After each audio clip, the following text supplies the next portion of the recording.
This podcast is a member of the Place to Be Nation family. Visit us at placetobenation.com, the only place to be in your pop culture world.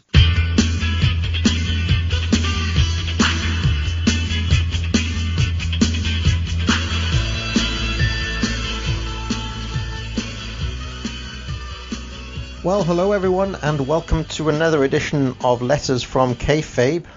I'm Parv, and I'm here as ever with Allan. How are you doing this week, Allan? I'm fine, thank you very much. I'm very excited to be on again and to be talking some more topics. So, what have we got today? We've got the first three questions we're going to get through. So, shall I start off as we mean to go on? Yes, let's hit the mailbag, and fans, please keep on writing in because we enjoy getting your letters. We'll be back with the mailbag. Oh, and no doubt the mailbag has just arrived. Well, if a postman delivered like that in England, I'd fire him immediately. So the first one in the mailbag is what happened to Rugged Ronnie Garvin after his feud with Greg Valentine? I don't remember seeing him much after that, and that's written in from Graham Nelson in Calgary, Alberta. So Rugged Ronnie, he had his feud with Greg Valentine that ended at the Royal Rumble in 1990. So what really happened to him in the WWF run after that? Well, how can we say? I think Ronnie Garvin was getting on in years at this time, and he started to slip, as it were, down the card, and he suffered quite a lot of defeats. First of all, he lost to Earthquake at Madison Square Garden. That was in February. Then he lost again to Earthquake at the Cow Palace. And then he went on in a Dominic DeNucci style tribute act, where I don't know if you know this, but in the late 70s, early 80s, Dominic DeNucci started tagging with all sorts of random lower card jobber type guys against established teams. So Ronnie Garvin started tagging with people like Troy Williams, Glenn Ruth, and Major Yates in a number of losing efforts against Demolition, in which obviously Troy Williams was the one who was pinned. That was on an episode of Challenge. Against, get this, and I find this actually heartbreaking, in a 3-minute match on Challenge, Ronnie Garvin and Glenn Ruth lost to Rhythm and Blues. So, yes, the Greg Valentine feud by August of 1990 was a distant memory for Garvin, as he was now being jobbed out in 3 minutes against Rhythm and Blues. And then he, in one of his last major TV appearances on Superstars, and this was the October the 13th edition, he tagged with Major Yates in a losing effort against the Orient Express. So have you seen that match, Allan, the one against the Orient Express? I have seen the match. It was one that I managed to check out, and it's quite interesting with someone like Ronnie Garvin that how many years previous was he the NWA champion? It was 1987, I believe. So 3 years before this. Was this a quicker fall from grace than even Tommy Rich? Yes, I think it was, because Tommy Rich, even though he slipped down the card in WCW, he was never reduced to the status of tagging with job guys. Major Yates, I don't think ever had a push in his career, did he? He was a proper job guy. Yeah, I'd never really come across the name before, so he, totally clueless who he was. So yeah, it was sad to see, but like you pointed out earlier, he was getting on in years. He was born in 1945, so he was by this point in his late 40s. So you're not going to see a guy in his late 40s be pushed high up the card unless he's called The Undertaker or Kane nowadays, really, or Big Show, and they're because they're freak kind of athletes or names that have been around and associated with that one single product for years and years. But yeah, Ronnie Garvin, he interesting character because some of his moves as well weren't over much. No one sold them as impactful. It was like the Garvin Stomp. We saw that, didn't we? Well, yeah, for example, in that Orient Express match, he manages to get the Garvin Stomp on Tanaka or Sato, I can't remember which one, and it's basically brushed off as a nothing move, So yes, what do you think about that being losing to Rhythm and Blues in 3.5 minutes? Well, when you're losing to Rhythm and Blues at all, never mind in 3.5 minutes, and you're a former NWA World Champion. But just the fact that it was Greg Valentine, the guy who he was beating at Royal Rumble earlier in the year, and now it's 3 minutes and he's done.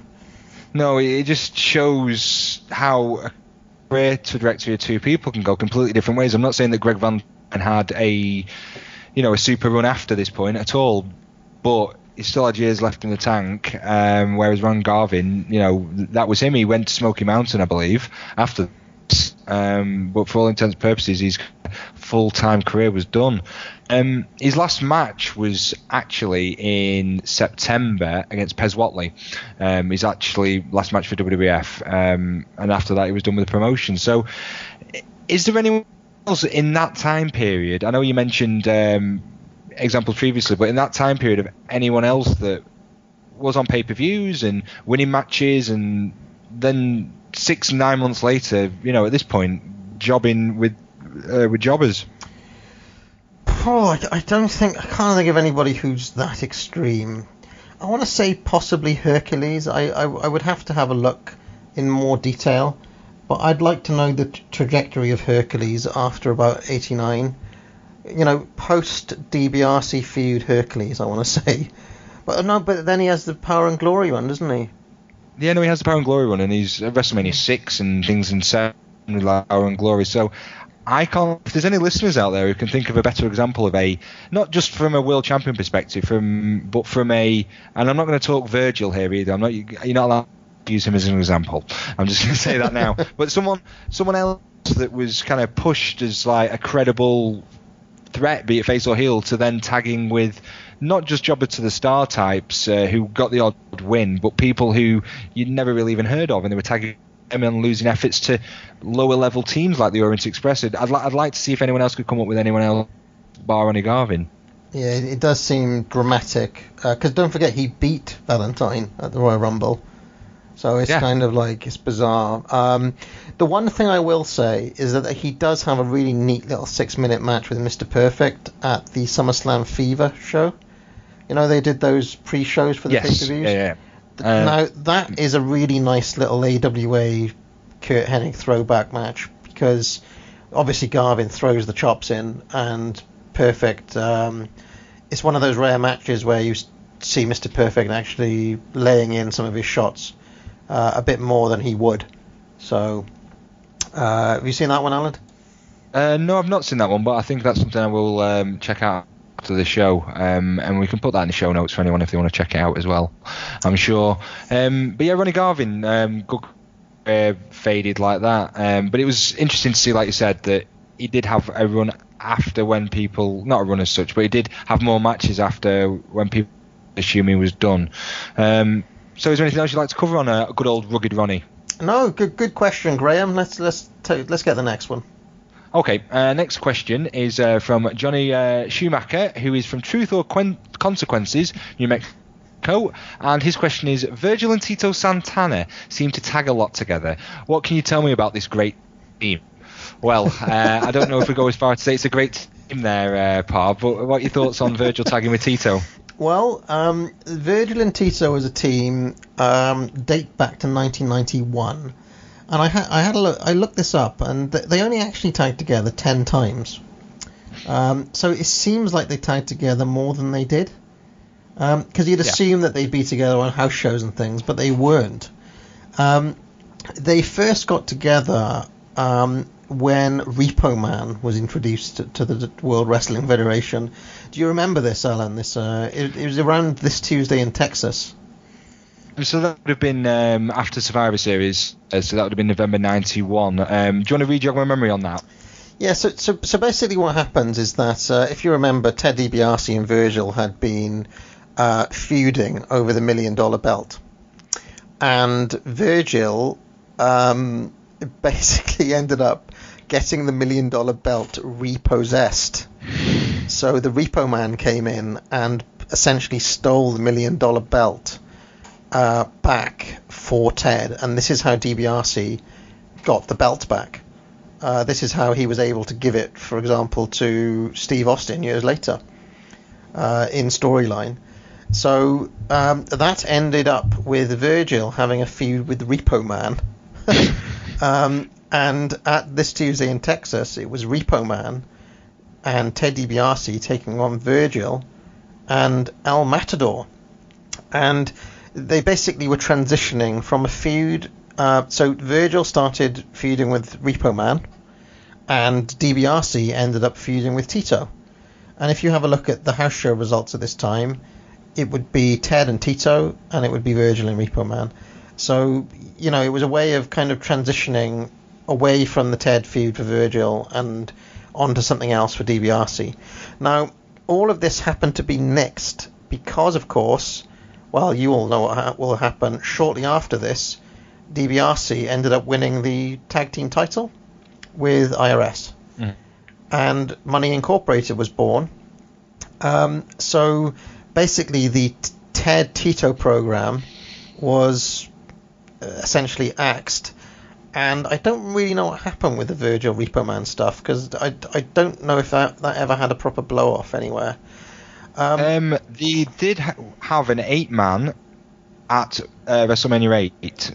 I think it was Virgil, Duggan, whoever versus Repo and the might say the Nasties. I haven't got the match in front of me, but there was a time. Do you remember when Virgil was wearing that? His face smashed in, or had his nose broken. Oh yes, I remember. Yes. It was around that time. So anyway, that was the birth of the Tito Virgil connection. It was over those sorts of issues. But basically, I think what happens is that El Matador was kind of left with not a lot to do after the Ted feud was nixed. And then Virgil isn't left with an awful lot to do for the remainder of 1992. And this is when both guys kind of transition into being jobber to the stars. Virgil more so than Tito, I would say. So El Matador was a kind of brief resurgence for Tito. But Virgil, really, after the Ted feud, has got nothing going on at all. So then what happens is that because both of them are sliding down the card, they then kind of get thrown together in random tags.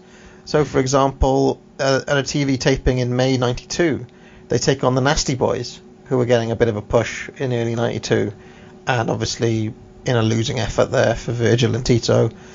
Then, every once in a while, Money Incorporated would need some opponents. So, at a Cap Center show in September of 92, they take on Money Incorporated.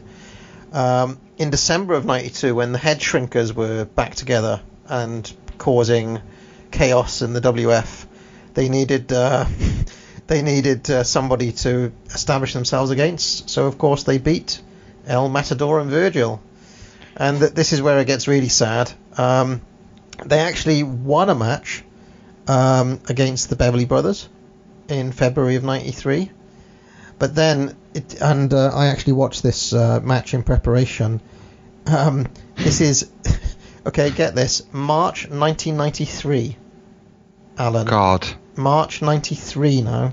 This is at the Manhattan Center for a Raw taping. Oh, God. I mean, at that time, the Beverly Brothers on the last legs as well, weren't they? Yeah. If I'm going to be perfectly honest. I don't think we saw many appearances from those guys. I think one of them stuck around for a little bit. One of them left and one of them stuck around.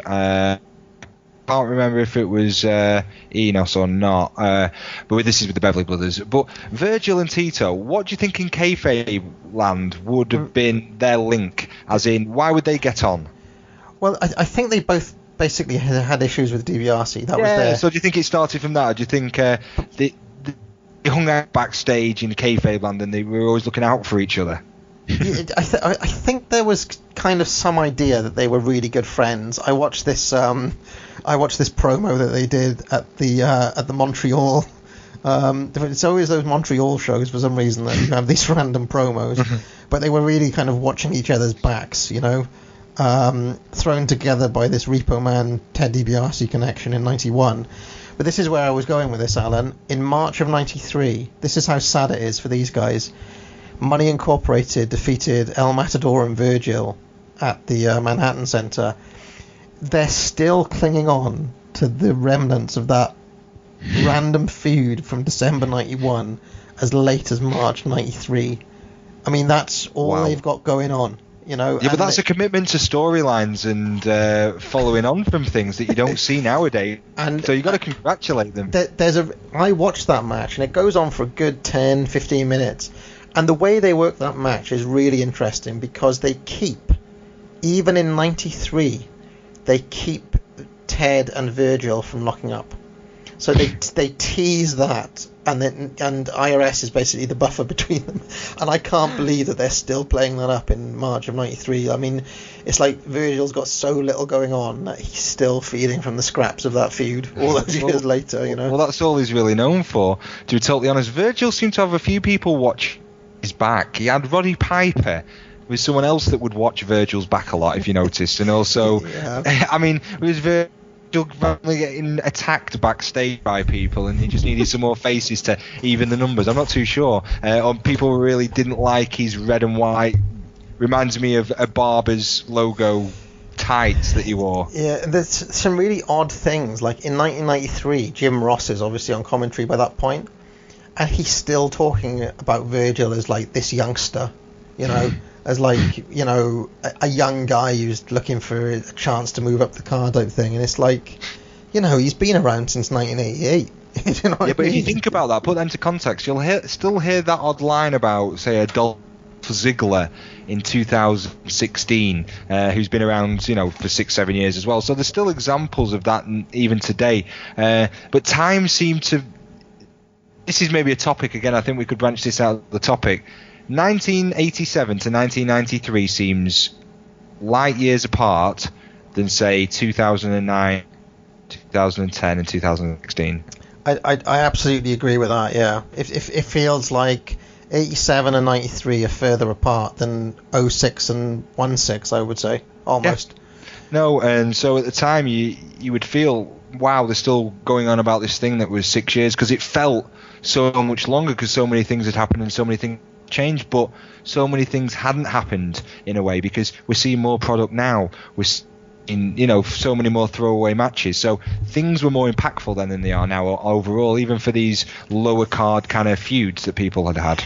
Well, this is the saddest part of the Virgil-Tito connection here, Alan. The last TV match, June 1993, at the Huntington Civic Arena, in a losing effort against Rex King and Steve Doll. Now, I saw that result and I just thought, is that my tape? I know, I haven't. Have you seen it? I haven't seen that match, but that's pretty sad, isn't it?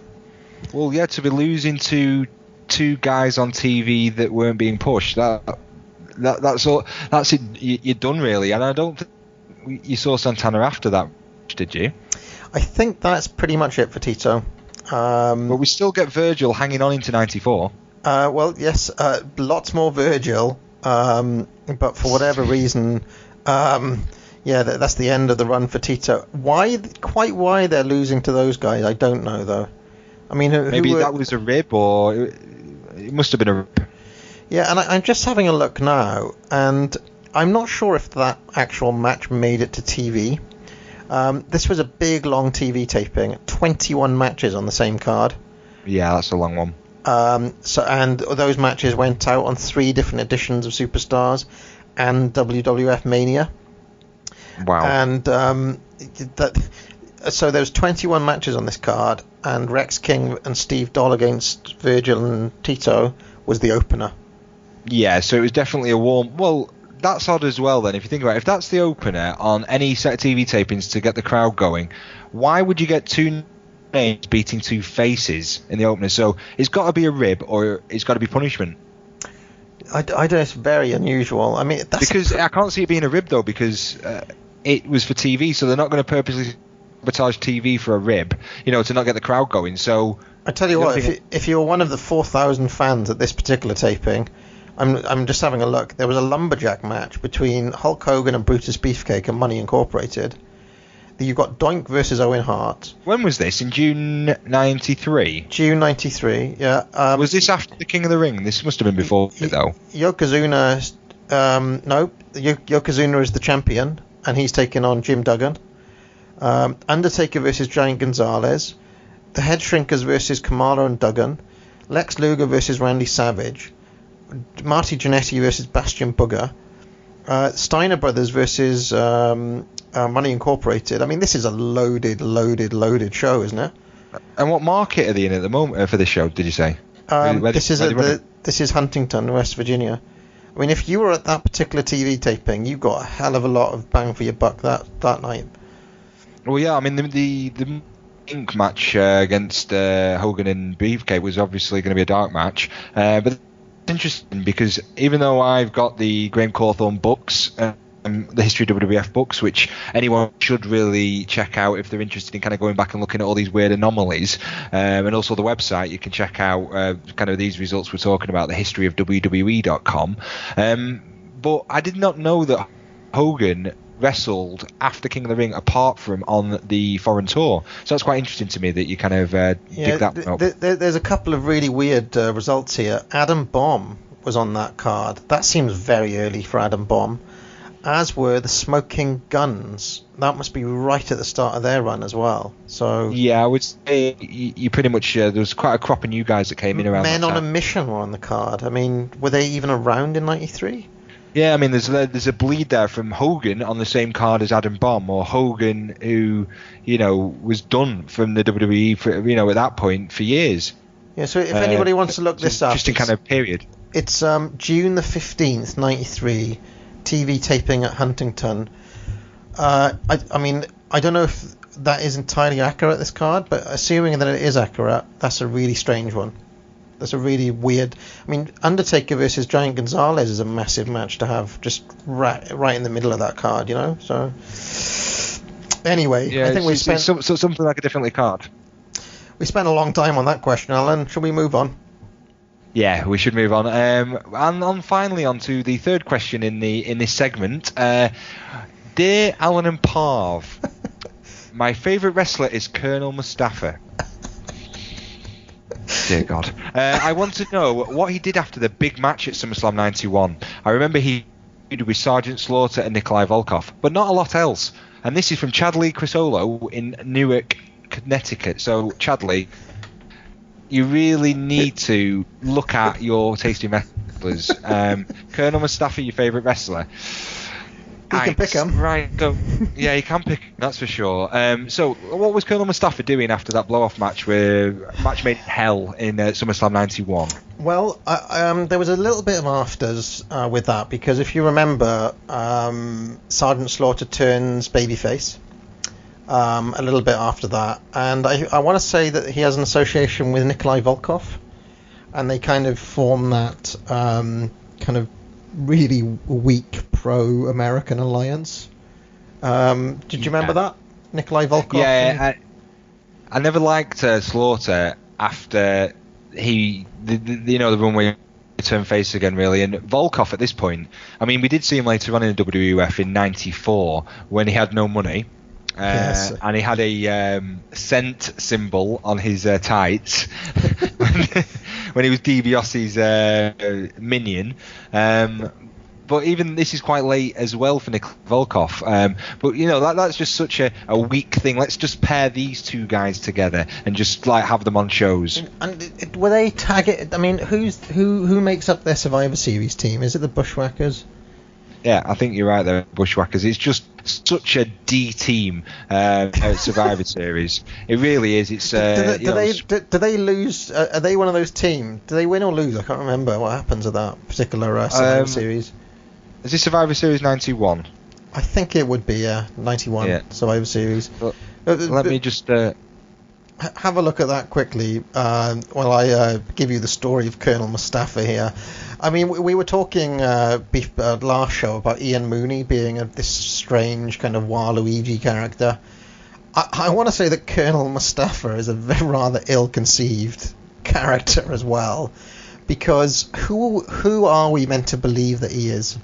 This is my question to wrestling fans, because I mean, clearly he's Iron Sheik, right? His promo is everything is just Iron Sheik. Yeah, I mean, his look is Iron Sheik. His promo is Iron Sheik. When he's first introduced, Roddy Piper kind of isn't quite on message and basically says it's Iron Sheik. So the commentary team isn't quite clear on whether they should call him Mustafa or Sheiky. Him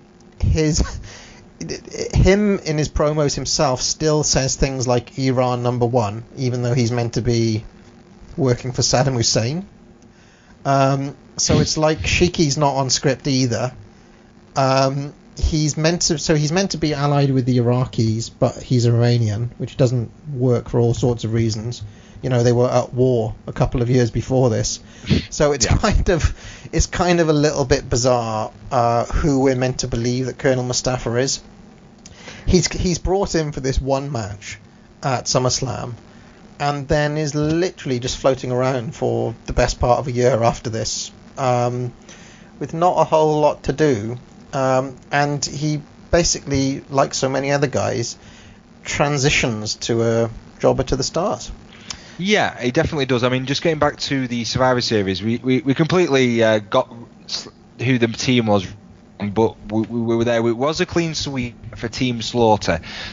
So we've got one team here, Team Slaughter, which was Team Captain Sergeant Slaughter, with his best pal Jim Duggan, Kerry Von Erich, and Tito Santana.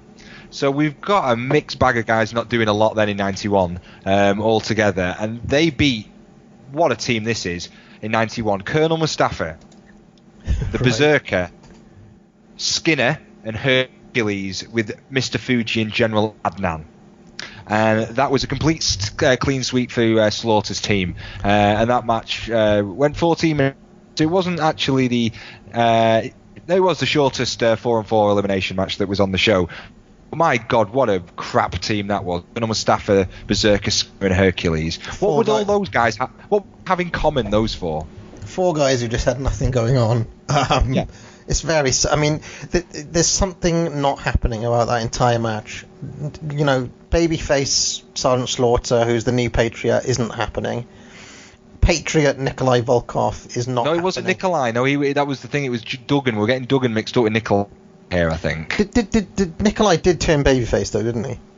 Nikolai, I'm sure he did, because I do remember him vaguely. I tell you, we've got this mixed up. Yes, Nikolai was in 1990. That's right. Right. Yes. Sorry, I forget. And maybe Nikolai was the first kind of lamb to the slaughter, as it were, when Slaughter first turned heel. Yeah, I think it went that way. I think it was Nikolai was on a team versus Slaughter's Mercenaries in 1990. Again, I could be. I'm only going off memory. I don't have it in front of me. But yeah, there's just nothing going on in this match. So basically, so Col.Mustafa, he hasn't got a lot going on. General Adnan is still with him. The angle is long gone, and he endures into 1992. And like so many guys, ends up going on the European tour with Dino Bravo. That European tour seemed to just be loaded with guys who didn't have a lot going on. Did Hurt go on that tour, I wonder?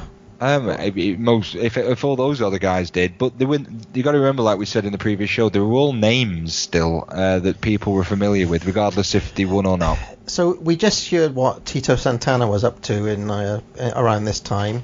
Well, Col.Mustafa was a chap that was losing to Tito Santana in 1992, for example. So this is around where Mustafa was on the card. There's another match he has with Tatanka, who was getting into a push early in 92, and he loses to him as well. And I think last show we mentioned the match they had with Legion of Doom. There's something else that happens, is that Mustafa is on a lot of matches that are being called by Sean Mooney and Lord Alfred Hayes, and they always take a little dig at his stomach. Hayes always mentions that he's put on a little bit of weight, so I think that there's quite a lot of kind of gentle ribs at Mustafa around this time as well. So no, I think he was probably someone that annoyed quite a lot of people in the locker room, maybe, and it was payback time. But there was a match as well in February '92. Slaughter won a handicap flag match against Adnan and Mustafa, so they were still feuding in like gimmicky matches because Sergeant Slaughter. It's quoted here in WWE.com. Sergeant Slaughter comes back to America and defends the red, white, and blue against his former allies, General Adnan and Colonel Mustafa. So, my God, they've got the cloth and they're wringing it that dry. You know, it's going to break. Never mind getting any more water out of it. So I'm not sure if there's a guy who has less going on than Colonel Mustafa in 1992. I mean, in fact, you were saying about Garvin. I actually think that Mustafa is quite a good kind of parallel study in a way, but I feel like Mustafa's still got more going on than Garvin. Mustafa in '92 has got more going on than Garvin in late '90, because at least he's still got the gimmick and he is clinging on to some sort of storyline, not just tagging with like Major Yates and stuff like this. Yeah, good old Colonel Mustafa, but I think that was the last we really saw of Sheiky, really, wasn't it, on a major... Yeah, he crops up for that gimmick battle royal years later, doesn't he? Oh, yeah, and I think he may have done some stuff, I could be wrong, it's the top of my head. Do you remember the AWF Federation in '94, when they were using like Bob Orton Jr. as the champion? Yes. He may have been associated with one of those kind of things, but yeah, it was for all intents and purposes, he was pretty much done after this run. So is there anything else you want to add on that question? No, not really. I mean, the only other thing I'd say about that is that at one point, for some reason, I watched every single Colonel Mustafa match that there was, just out of morbid curiosity. And one of the things that I'll note is that Mustafa, in any of his jobs, will always do that thing where he kicks out just too late, so that he's not quite putting the guy over. He's still looking slightly strong. He's the old bastard. He knew what he was doing, even though he doesn't. He even does it in that match against Legion of Doom that I watched. Against him and Bravo, he still does that kind of kick out and immediately gets up afterwards. So he never looks weak in the job, if that makes any sense. Yeah, no, I understand that completely. So thank you very much, Chadley. If you write any more questions in, can you maybe pick a better wrestler? More for you than me. I don't mind discussing him, but for you watching him and him being your favourite, I think you need a new set of eyes. I thought Dino Bravo was his favourite wrestler. Well, this is it. I know. I mean, now Mustafa's changing from week to week. I wonder who it's going to be next week. I'm trying to think of anyone worse than Mustafa that I can think of off the top of my head now. I can't even think of anyone. So yeah, we'll move on anyway. So I'll just move over to you. So what's coming up next on the show? Well, we go over now to JT Rozzero for the event center, and he's going to tell us all about what happened in this week back at some point in the early 90s. Let's take you now to the event center.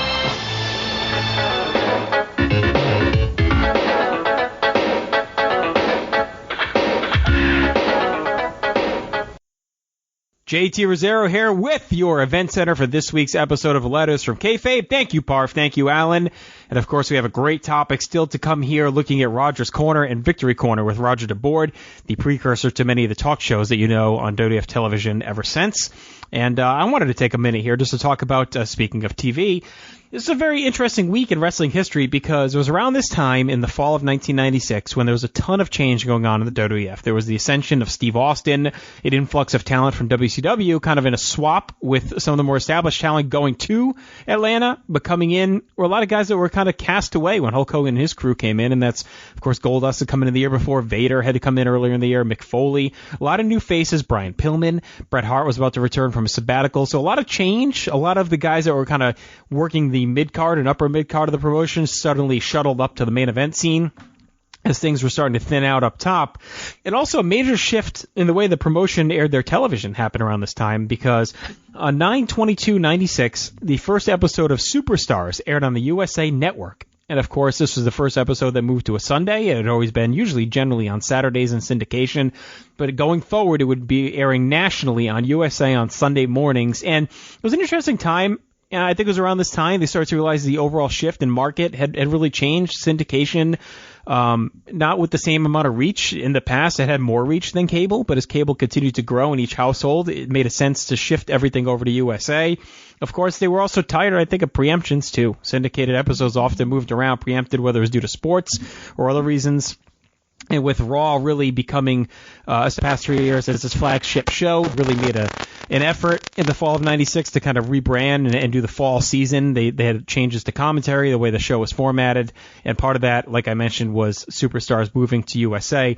On 9/15, they aired a 10-year anniversary recap hosted by Gorilla Monsoon and Mr. Perfect with a lot of clips over the previous years, and of course that would be the final episode issued out in syndication. Here's the card on the episode, first one that aired on USA Network. It actually took place the morning of Mind Games in your house, so they actually had live portions of the show, took place in Philadelphia earlier in that day, and on that show we had Vader defeating Savio Vega with a powerbomb. Barry Windham defeated the Goon. Crush pinned David Haskins. Owen Hart and Davey Boy Smith, the tag team champion, or soon-to-be tag team champions, I should say, defeated Bob Holly and Alex the Pug Porteau. And Mark Merrow pinned Louis Marcoli with the Shooting Star Press to close out that episode. So, kind of an interesting time. Syndication was such a big part of wrestling, especially WWF, for many, many years. To see it go away was very interesting. And I think it would linger with various shows, especially into the new year with Shotgun Saturday Night.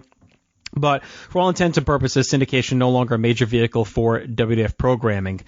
Now, speaking of programming, PTBN has plenty of programming for you available on iTunes, whether it's the PWO PTBN Network, Place to Be Podcast Network, or PTBN Pop. You can subscribe and rate us on each of those offerings, I should say. Also, follow us on social media, Facebook, Twitter, Instagram, and Tumblr.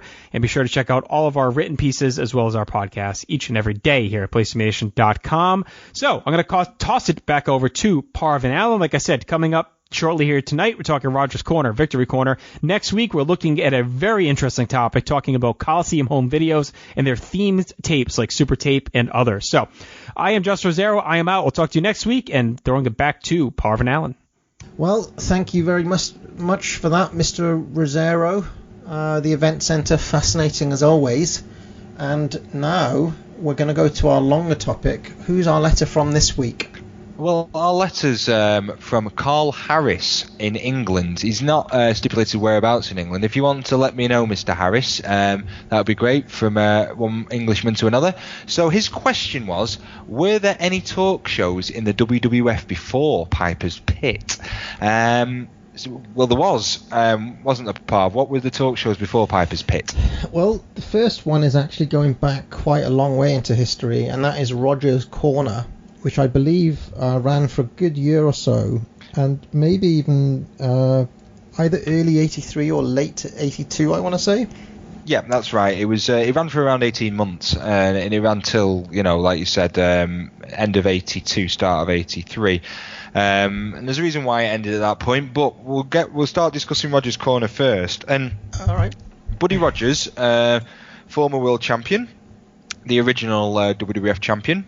And he was brought back at this period to host his talk show with him as a face, discussing, with various guests. So, firstly, what do you feel about bringing Rogers back on TV to do this segment? What do you think the motivation was? Well, I mean, we've watched some of this. So we've started. I mean, it's just started on another show I do called Titans of Wrestling. We watched this era.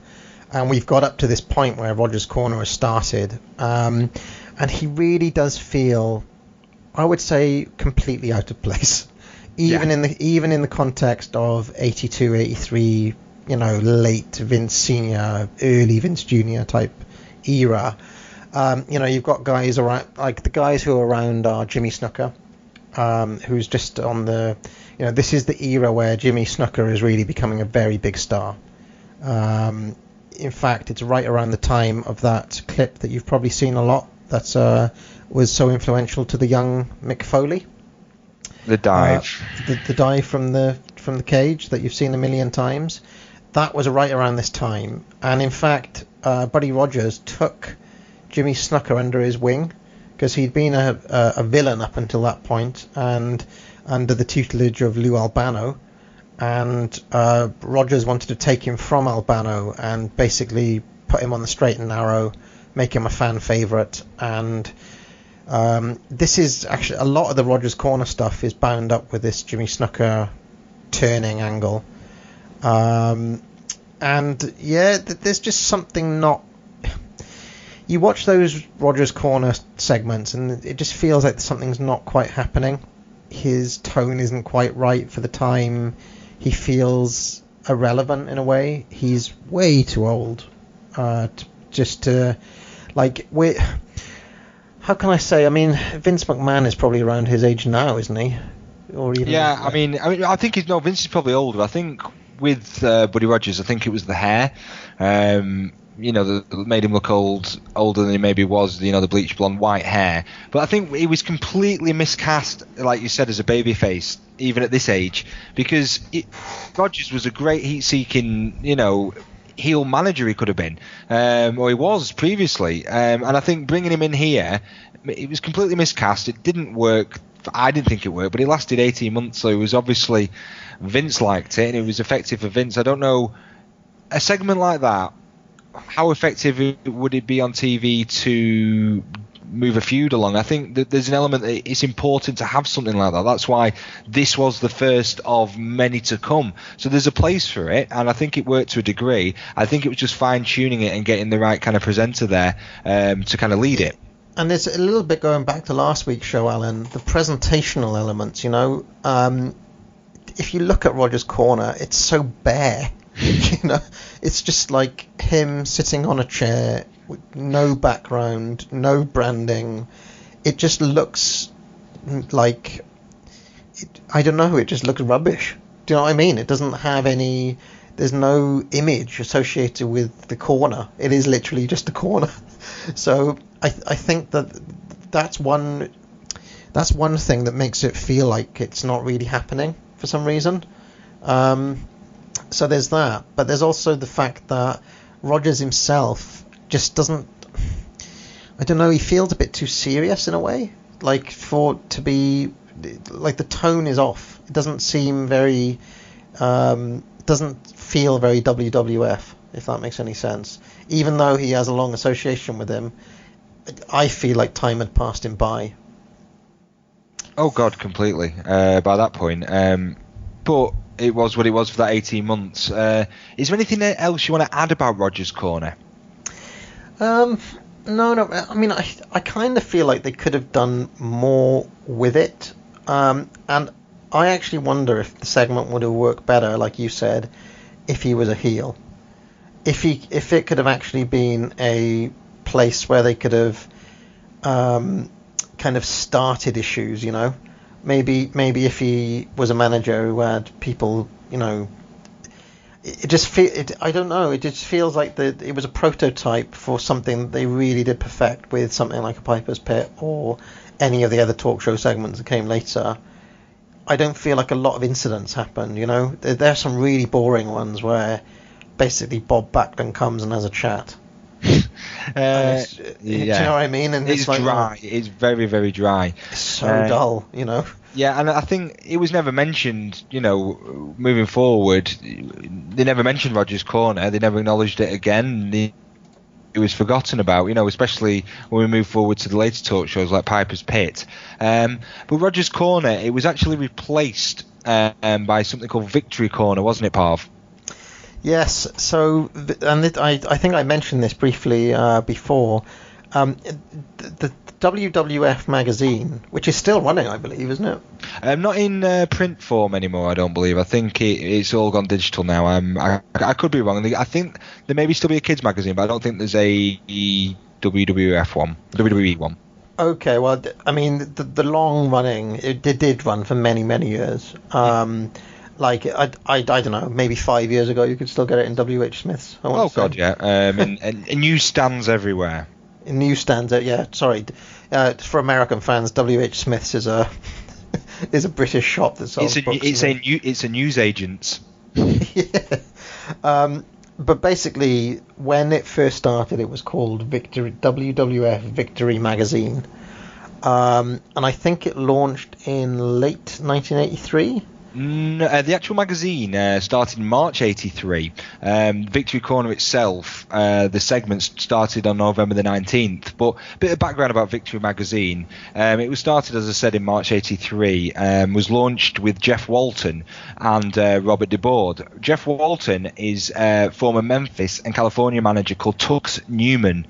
And Robert deBord was also associated with the California LA territory, I believe.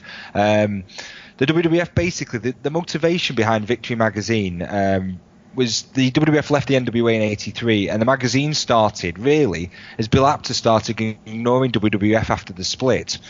So they needed their own magazine, they felt it was important, they had something out there to promote the shows, the stars, everything else. And that then changed into the Victory Corner, or that Victory Corner was there to support the magazine, I think, and it ran only from November the 19th to January the 28th. So tell me a little bit about Victory Corner. Who was the presenter and what was it like?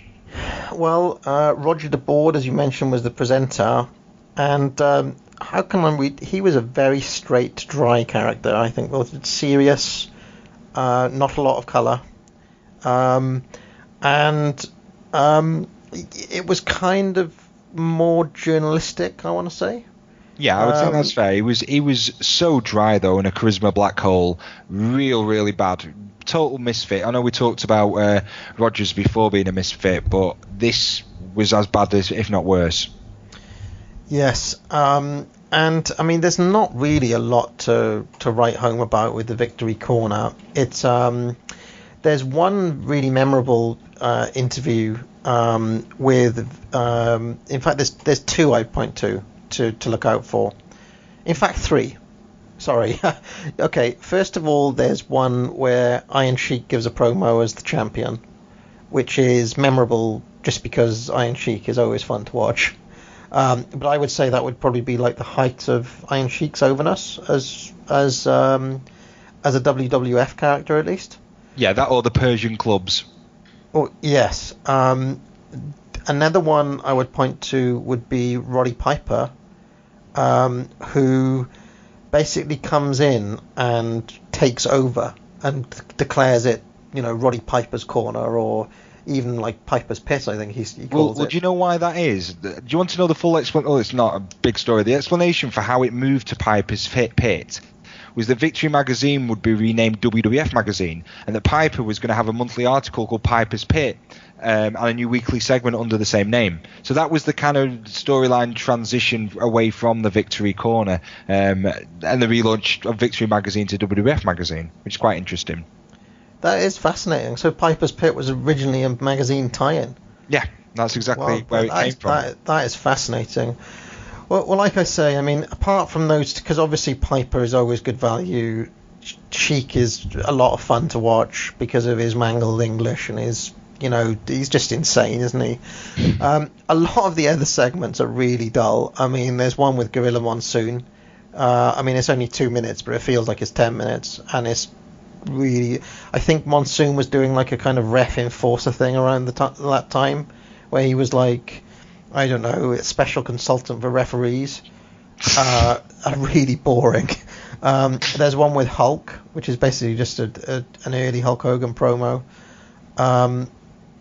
One of the ones that is interesting to watch from a kind of 2016 perspective is one where Vince McMahon gives this short interview, New Year's Eve, 1983. No, this is amazing. I think this one. I mean, I know we spoke about the others. This is the one that stands out to me. Yeah, it's crazy. Why didn't you tell people about it?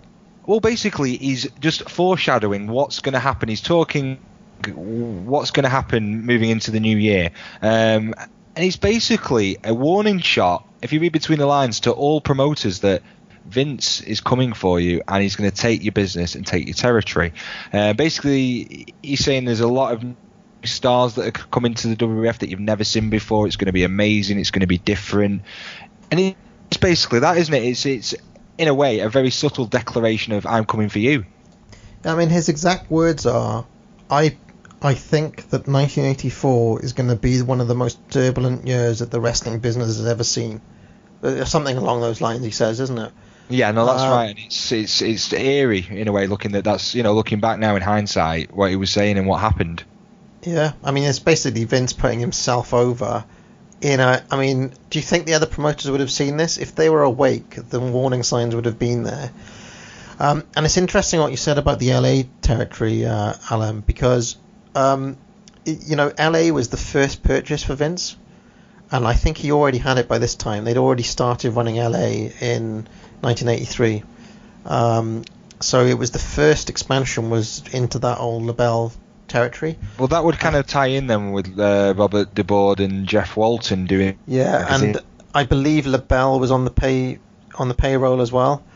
The second one that they would acquire soon after this was St. Louis. That would be Larry Matisik selling out, and that's when they acquired the Wrestling at the Chase TV show. And I think Hogan's very first title defense takes place in St. Louis. And then it's not long after that he starts really invading the AWA talent. Mean Gene, Schultz, Schultz, Bobby the Brain. It's 84 where he really lays into Verne, and there's the warning shot right there in December 1983. Yeah, and I think if we had more of a fanzine magazine culture, I know there was still a newsletter culture around that time. This may have been picked up on by all the promoters. So I don't know at the time how this was reported in the kind of niche newsletter, circles. But anyone with half a brain who knew Vince was the running, the owner of WWF at this point, that alarm bells would be ringing. So it's anyone should check that out. It's a very, very 2-minute clip. Yeah, absolutely fascinating. And we've opened another dark little corner, excuse the pun, of the WWF universe. Yeah, definitely. So, yes, join us next week for more fabulous mailbag action. Alan, where can people get hold of us if they want to send in their own questions? Well, apart from via smoke signals or carrier pigeon, the best way to actually get hold of me would be on Twitter. And my handle or name or whatever you call it is Allan_cheapshot. That's spelled ALLAN_cheapshot. So you can hit me up on there. And how do we get hold of you and the show itself, Parv? Well, you can get hold of me on @JerryVonK on Twitter. You can also join us on Facebook. Just search out the PWO PTBN podcast network, and you can leave a message in there.